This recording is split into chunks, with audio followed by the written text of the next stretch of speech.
we have to, like everywhere, justify our use of resources and the need for this program to people who, like you said, don't understand that events is the biggest thing.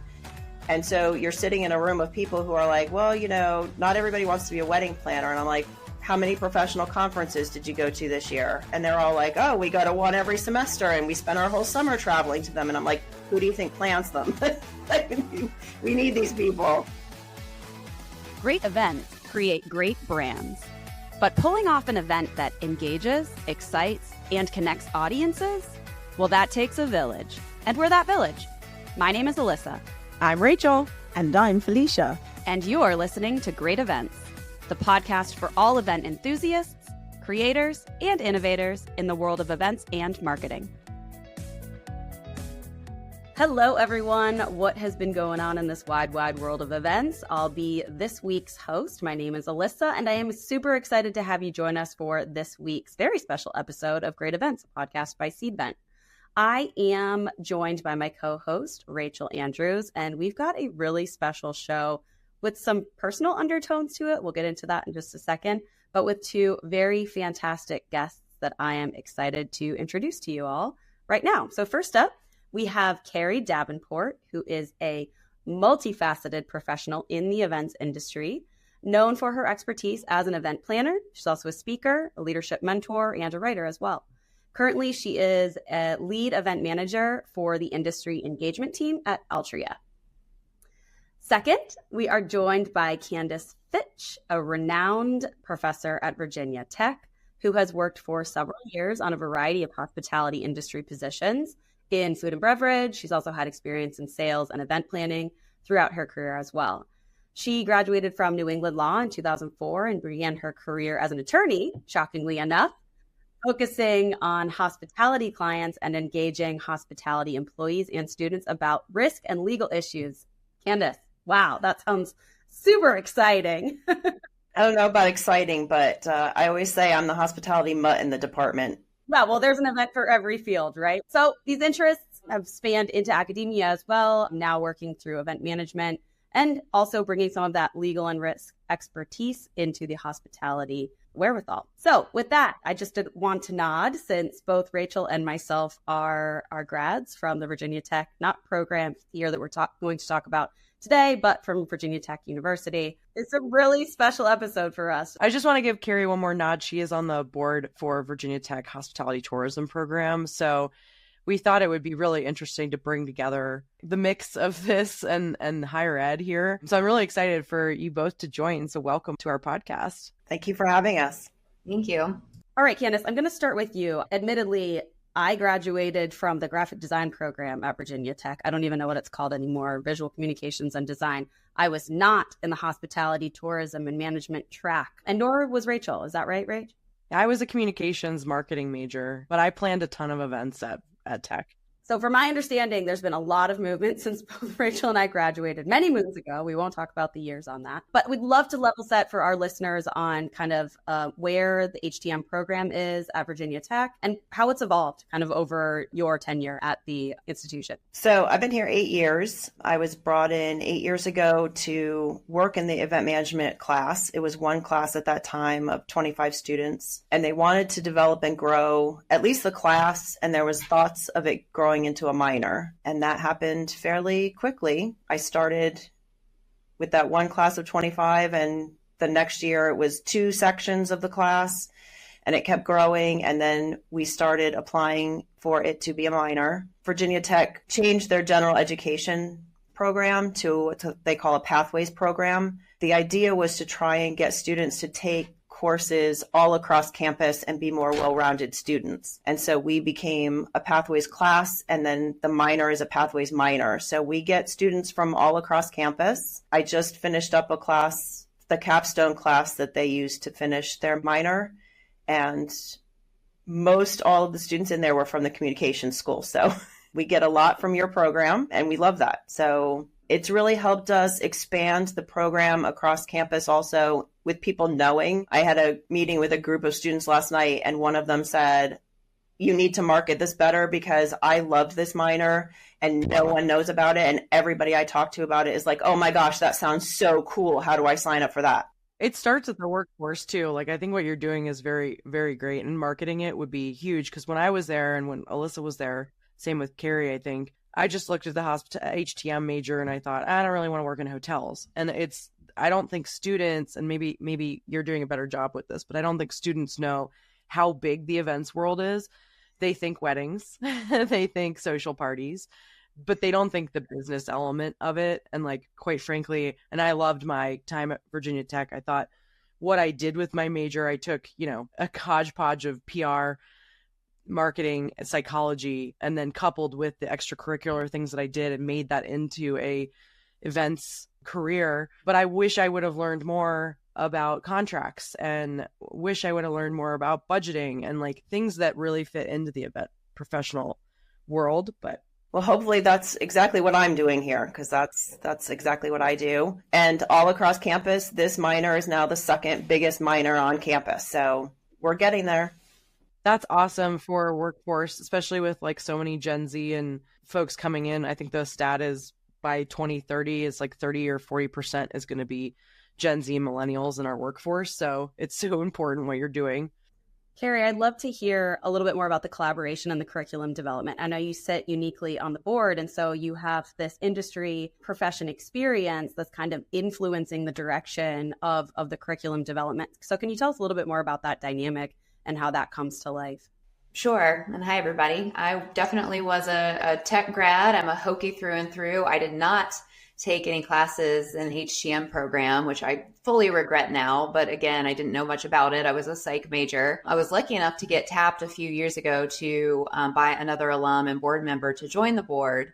And I'll just kind of walk through what we do for the students on the board really quickly. We help with several things, one being fundraising. So throughout the year, we try to utilize our influence to help fundraise for the department and for the students in the department for field trips and other things related to the hospitality and tourism management arena. We also work in mentorship, internships, and thirdly, we work for access for the student. So if you think about resources, jobs, again, internships, that sort of thing. Now that we're looking at having this, well, we do have this new major, which I'm really excited about. A few of us on the planning side have been asked to come together as a little bit of a task force to kind of review the current curriculum and think about what the students will need in the future. Rachel, to your point, in business, and Candace, I know you do a lot in legal. So, how we can utilize those things to help shape this kind of holistic meeting planner right out of the gate who understands logistics, but also the business side of things. So I think that's my role in a nutshell with HTM board. It's far beyond that as well as we look towards the future for these students. I think that's great that they have a board that is in the field giving back like that, because I mean, Candace, as you've probably alluded to, like, there's so much that changes day to day in the industry. You can have someone get the CMP, but there's always things changing in terms, especially with technology, especially with any trends coming out. And I feel like it's just rapid fire for you. How do you prepare the students for that and keep your curriculum relevant? Like Carrie said, we use our board heavily. We rely on them to help us get feedback from the industry. They fill out surveys, and so we rely on their expertise. We also have a number of guest speakers. Most every class, all of my colleagues teach here. We try and bring in industry guest speakers to go over things and talk about their career path, how they got started, what they deal with on a daily basis, what might impact the industry, how we're recovering from COVID. So, we're still talking about that. So all of the things, we use guest speakers. I know in my classes, I make them do current events. So they're finding things in the news and online and all around to see how the industry looks in the world. And, the things that you don't think are hospitality related very much are. And so trying to get them to look at the news and listen to things a little more critically with how it could impact them and their industry. Candace, can you tell us a little bit more about, I know we talked about this in our prep calls for this, but I believe you called it the capstone project for the students, what that looks like. I know that was like really a true real life application that they're kind of basically running an event end to end. Absolutely. So the students come into the capstone, they finish the minor, and they'll be finishing the major with a capstone class. It's an event and experience management workshop, we call it. And they have to come in and plan and actually have an event happen in the 16 weeks they're in class. And I give them pretty much free will. They can do whatever they want. So some students come in and do sporting events. We've had a pickleball tournament this semester. We had a 1 mile fun run this semester. And so they do sporting events. They do creative things like paint and sips. They've had concerts at local bars here. Some of the venues, the small local venues here, have been really supportive of our program and working with students to have events to bring more business to them because they see the benefit of this also. They go out and find sponsors. They find sponsors that donate gift cards for prizes for the tournaments or any contests they're having. And a lot of them actually do some fundraising. So I've had some events over the years where you have to bring something to donate to Micah's Backpack or a women's shelter. This semester, the students of the 1 mile fun run raised $80 for the USO. One group they painted pumpkins and they had dogs from the local animal shelter so that you could see the dogs and pet the dogs and paint pumpkins outside. It was a beautiful day. They raised $1,100 for the local animal shelter. They're learning, they're actually executing an event. The 1 mile fun run had to get a permit for the road closure. So, I mean, they go through absolutely everything, and they always give feedback that it's really helpful to see how everything they've learned over the years in the minor comes together and actually works in the workplace. And I tell them, then you have something you can go and talk about in interviews too. You've actually done these things. It's not a theoretical idea of what you could do. You've actually done it. And so they seem pretty proud of that, and they should be. Yeah, Carrie, let's talk to you on kind of the real world readiness of all of this. Wow, that was a mouthful. I don't know how I'm going to get it out. But have you worked with students that have not necessarily been through Virginia Tech's program, but similar, right? We know that this is not an anomaly. There are many that exist in the university space. Do you see a lot of value in that hands-on experience managing your own programs moving forward? Yeah, absolutely. I've had many internship programs and interns over the year come in and get really applicable real world experience. And I myself took an internship in the event sector, even though I wasn't in events at Virginia Tech, because I was told that that was something that I needed to get a leg up on the competition as I was going into the job market. So for me, that was the most beneficial thing that I could have done. I worked at the Jefferson Center Foundation in Roanoke, and that was my internship. And I learned things about CRMs and databases and IMIS and memberships. And I doubt that I would have learned in the path that I was taking. So really, really applicable. I also, as Candace was saying, I get to guest speak for some of the programs and events for tech. So I'm getting in there and I get to learn firsthand, like what students know about events, what their perception about event management is. And to your point, Rachel, like it's a lot about, oh, I know about wedding planning. I'm not interested. Do I go into hotels? And I get an opportunity to say, hey, you're missing, the whole association management piece, the whole corporate management piece, the special events, concerts, sporting events side of it. And it's incredible to see their faces kind of light up like, wow, I didn't realize that there was anything outside of hotel management and just wedding planning. So for me, that like personal touch means everything. Again, that is that accessibility into the real world and what I do and kind of bridging that gap between people that are interested in HTM, and, actually becoming an event manager in the future. Yeah, I think there's a ridiculous amount of diversity and skills within this career that is so oftentimes just bucketed as event planner. Right? There's so much skilling that is involved. And honestly, it kind of changes every day, especially us living in the technology space. We see this as a challenge from a lot of our customers because there is a need for specificity in the contracts management might be one role at one organization. Oftentimes I work with some of our largest, global brands. So the deeper you can go on one thing, the better. Sometimes you get really good with the technology pieces. Sometimes you get really good with the production pieces. I know Rachel's team has subject matter experts in production. So having a program and a curriculum that really embraces you and shows you the diversity of what's possible in a career, I just really think sets you up for longevity in the role. And not just thinking that it's a one-size-fits-all thing, like we've used the stereotype of the wedding planner, but that's of but one type, right? And I just commentary. I know that's not a question. Rachel, are you going to say something? Yeah, I just was gonna say like kudos to you all because we like to say at Cvent, I don't know if other people say this, but events are like the biggest industry you've never heard of. And I think that you all are doing your best to rebrand that and bring that to the forefront of, it's where it starts is with the students.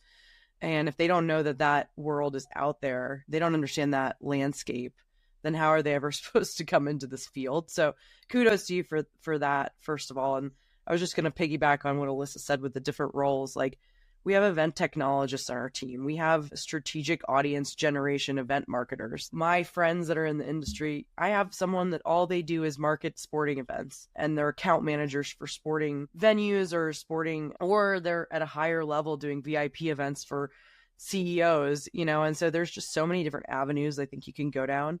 And I was also laughing, and this is a shameless plug, but for my team, I just did the math. Like, I probably hired in my 14 years at Cvent, I probably hired 30 interns. And I would say probably over 1/3 of them have been from Virginia Tech. And that's like just awesome it may have been a little nepotism of me slightly looking at their resumes and saying, oh, they're in the HTM program. Let's definitely go with them. But I think that there's so many, like if you're in those programs and some of the universities like Virginia Tech are doing it really well, that's just awesome. Candace, can you talk a little bit about, I know we talked slightly about like the maturity of the function and the curriculum and kind of how events manifest themselves in academia. Can you talk about kind of how this has evolved since you've been at Virginia Tech, and perhaps comment on what you see going on elsewhere? I don't know if you have that vantage point, but the development of these curriculums outside of just the Virginia Tech establishment. Yeah, it's been really interesting and fun to be in it in the grassroots. My background is hospitality and tourism management. It's all I've ever done. I went to Johnson & Wales for culinary. I went to Cornell for hotel management. So I've always done this. But to be in a program that's just starting out is actually really exciting. Frustrating at times, but exciting. In every university, a lot of bureaucracy. You have to go through committee approvals, and it has to be approved all the way up the line. And we have to, like everywhere, justify our use of resources and the need for this program to people who, like you said, don't understand that events is the biggest thing. And so you're sitting in a room of people who are like, well, not everybody wants to be a wedding planner. And I'm like, how many professional conferences did you go to this year? And they're all like, oh, we go to one every semester and we spend our whole summer traveling to them. And I'm like, who do you think plans them? We need these people. And so that's been really fun. And it's interesting to try and keep on top of trends and figure out where our program's going to go because we're so new. I know one frustration I've had is we have the minor in place and now it's going to be a major, but the classes aren't that much different. And I feel like we really need to be developing new classes to add to make it a really meaty major that can compete with all the others that are already well known in the industry. And so we're working on that. And that's where we're using Carrie and our board members and our industry partners to say, we have a real opportunity here to really grow new classes that are relevant right now. We don't have to change them. We're developing what you need today and what you're going to need tomorrow. And I think that gives us a leg up a little bit on some of our competitors because they have classes they've had for years and they're just tweaking what happens in those classes. But we have an opportunity to really create new and relevant classes for the industry. And they might be very different than they were 10 years ago. So true. Carrie, so I'd like to hear where you see some of those gaps. Like, where are we trying to make headway? I won't say gaps. I'll say challenges, right? Just like Candace said, it just sounds better. As we are an evolving profession, we need to look at more AI. As we are still business, we need to look at, and Candace does a great job of this, kind of like the financial piece, the logistics piece, and the legal piece. So it's taking some of that and tying it together, but also figuring out what the future is going to look like for event management as a business in general, from the association side, from the corporate side, from all of the other pieces. And sometimes it's really hard to sell what isn't easy to define. I just read a study, I want to say it was PCMA, and they said that for meeting planners, there were like 300 different titles submitted. So we're having like an identity crisis, I think, events, right? Like some people are planners, coordinators, specialists, directors of education. On the marketing side, we fall under so many different departments in the real world that it's hard to sometimes get a grasp on what, the core curriculum should be. So I think that's our challenge right now. And as a task force working on the major, it's hard because each of us has like our own lane that we're in. One of us is like heavy in the AV, the other is like a hotel event manager. I'm corporate. We have associations and we each want our own thing. It's like, where do we career path if the industry itself doesn't even know what the career paths are? Exactly. If there's this big perception, it's hard to sell what we do because people are like, oh, it's just this. It's just events. That's like us making our own path, I think, in some ways, because we as event professionals are scrappy. We get stuff done. We're leaders. We're project managers. We have, in some cases, made our own path through this. But I think with the university's help, I think we can like organize it better. But I love what you said because it's a problem still. And I've been in the industry 2 decades. Like even on my team, I was trying to do the hierarchy of the actual title names. And what as an event manager here is really senior, but an event manager in the UK could be right out of college. Yeah, I think like what I'm getting at from what you guys are all saying is celebrate the vastness, celebrate how big this thing is, as opposed to being reduced to something, I don't want to say so small, but it isn't just one thing, right? It's all of this. And when it's all of this, that means it's a really big deal and it justifies all of this conversation, certainly all of this investment in developing curriculum and growing and retaining career professionals in this way. Okay, so last question for everyone. And Rachel, I'm going to ask you too, because you also are bringing up talent in this sphere. What advice would you give to students coming into the workforce? So Candace, I'll start with you as you're working day to day, day in and day out with students. Entering the workforce, I say keep your head down and your attitude up. I mean, we get a lot of students now who are interested in this lovely idea of work-life balance. And, they're like, well, I don't want to be a wedding planner because I don't want to work weekends and I don't want to work nights and I don't want to work. And I'm like, okay, you don't have to. I mean, there are event planners, government event planners. The Society of Government Meeting Professionals is one of the largest associations for us. They do government work. So like we were just saying about the vastness, one thing for me that attracted me to hospitality and that I have loved throughout my career is if I don't like what I'm doing today, tomorrow I could be in a whole new trajectory in the same industry. I mean, and I like to think that I'm an example to show the students that. I started as a chef. I was a meeting planner. I was a conference salesperson. I've done all these things in private clubs, hotels, restaurants. You can work anywhere and do anything you want. And if you decide that's not what you want to do, there's another path for you still in hospitality. And so just get in there and start looking around and decide what you like and don't like about certain things. Like a lot of students will come to me and say, the only job I can find is in a hotel and I don't really want to work in a hotel.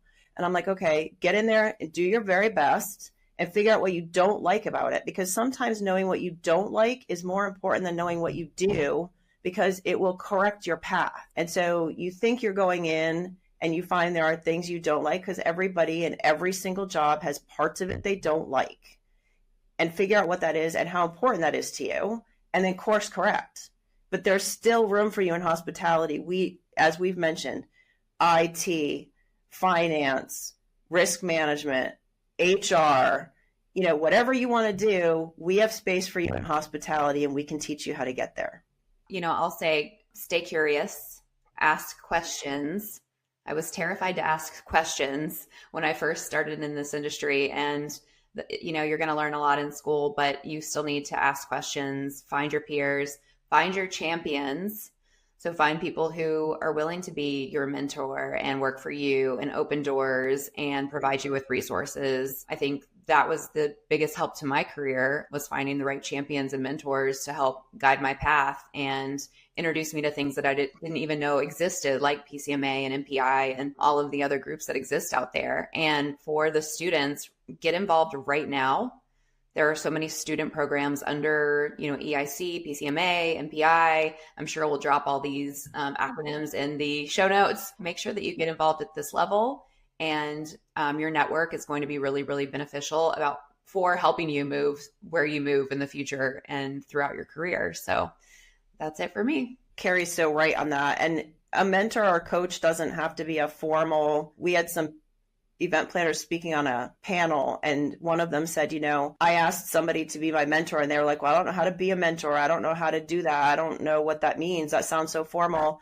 And she was like, can I ask you questions about what you do every day? And he was like, sure. And she's like, that's all I want. That's a mentor to me. And so if you find somebody who's doing something you think you might be interested, ask them to go for a cup of coffee or lunch or something and pick their brain. What do they like? What do they do every day? What do they not like? What about their job just appeals to them? Because sometimes that's how you find out. And that's all a mentor is just someone who's guiding you a little bit in your career path. You guys said all of mine, but I'm going to break it down a little bit further, I think, just to round it out. And I have another guest on the podcast. I got the Hokey Bird with me. I realized that he sits right next to me. The bird sits right over here, so then you couldn't see him. But for the listeners, I have a Hokey Bird stuffed animal. I guess my takeaway for the workforce, I have people that ask me to go to coffee all the time just to help pick brains. My experience is probably not unique, right? I went into PR right after I graduated, thinking it would be more in the event space, but it really wasn't. One of the things I would recommend is, and why I think your program is so important to get the hands-on experience, is you should learn if you like it or not. Because you can go down this whole path and then get to planning something and then the stress is too much for you. So start small, volunteer for an event or two. Hopefully by that point you've graduated college, you should know if you like it or not at a smaller scale, right? So that's it, like getting your hands dirty a little bit through either volunteering or planning your own smaller events would be one. Number two would be, I did a lot of interviewing. I asked people in the events industry to chat with me. I interviewed people at AV companies. I interviewed people and these were like friends of friends that I had either met throughout like college, or professors introduced me to them. I interviewed people in TV production. I interviewed people at Jack Morton, which is an experiential marketing agency. And I just kind of learned like what they do day to day. And a lot of it was business driven, which scared me because I didn't go to the, business school. I didn't learn econ. I didn't learn how to do budgets, but luckily, I had great mentors on the job that taught me how to do those things. But in those interviews, I learned like little pieces of the different industries. And I thought, this isn't what I want to do. This is what I want to do. And mostly it was just to get my foot in the door in the job market, because it is kind of hard to do that initially, right? Luckily, with internships and things like that, that also helps you as well. Like get that experience before you graduate in internships so you can narrow that down. And then what Carrie said, the connections. I joined MPI way too late. Like I joined it probably 10 years after I should have. I should have joined it right when I graduated college, or PCMA or ASAE or all of these acronym soups that we are presenting you with, like SGMP. Like there's so many that are out there. If you just Google meeting professional or production manager associations, like there's an association for everyone. If they have a local chapter, it just helps you meet people, and then you can get jobs through meeting people. That's a big thing. And then the last thing would be certifications. I think there's things like an event tech you can get that are free, like shameless plug, Cvent certification is free, and you can get yourself certified. You can get AI certifications, which will help you in your events role. You can get, if you want to pay a little bit of money, you can go through those associations we just mentioned, like PCMA and MPI, that have CMP, CEM, CMM. There's another acronym suit for you, but there's a ton of certifications you can get out there and learn, and then really get your teeth sunk into the industry that I would recommend. So I just kind of like summarized a lot of what you just said, but those would be like my top 4 things. I'll throw one out there too, and it's kind of a double click into one that you just said, Rachel, but I encourage people to really understand the business of events. And by that, I mean the business that you're supporting. So whether it's an association or a higher education, or it isn't a corporation, understanding the why behind the event is really important. And it oftentimes becomes secondary when there's a laundry list of to-do things that are on, your day-to-day planning task sheet, right? And the why behind it sometimes gets lost. And we do see professionals even much later in their careers struggling to justify not just the events, but also their role at the organization, right? So getting really tight with the business conversation, the business language, I really think will help up-level you as an individual, but also the career as a whole. And that's something that I lean into every day, you know, really speaking that language of, we call it the C-suite, but certainly there's the same thing on the the association side of the house. Nonprofits have their same language. And it really helps to grow and to evolve within the role itself. Yes. I mean, I get students all the time that are like, well, I didn't think this involved budgeting. Like, I'm not good at math and I don't want to do budgeting. And I said, even if you want to be a wedding planner, the couple only has so much money. You have to know where it's going. Like, what pot are they going to, in order to understand that, you have to understand why they're doing this. And students look at me and say, well, to get married. And I'm like, you can go to the courthouse for $50 and get married, but $30,000 on a Saturday seems really significant to me. And you have to be able to tell them where that money's going, and you have to know where it's going, because you need to understand why they're spending this money on something like this. It doesn't matter what area of events you're doing it in. It's a business, and you have to understand that. I think that's a perfect way to wrap this episode this week. I do want to thank Candace and Carrie both for joining us. It's been a lovely conversation. And last, it's really hard to believe, but this is actually our final episode of 2024. I can't believe we're already at the end of the year. I would love to wish all of our listeners a really happy and healthy and safe holiday season. And we'll be back in the new year with our 2025 Hot Trends episode, which we're really excited to record. That will launch January 8th. With that, see you next year. Thank you. Thanks for hanging out with us on Great Events, a podcast by Cvent. If you've been enjoying our podcast, make sure to hit that subscribe button so you never miss an episode. And you can help fellow event professionals and marketers just like you discover great events by leaving us a rating on Apple, Spotify, or your preferred podcast platform. Stay connected with us on social media for behind-the-scenes content, updates, and some extra doses of inspiration. Got a great story or an event to share? We want to hear from you. Find us on LinkedIn, send us a DM, or drop us a note at greatevents@cvent.com. Big thanks to our amazing listeners, our guest speakers, and the incredible team behind the scenes. Remember, every great event begins with great people. And that's a wrap. Keep creating, keep innovating, and keep joining us as we redefine how to make events great.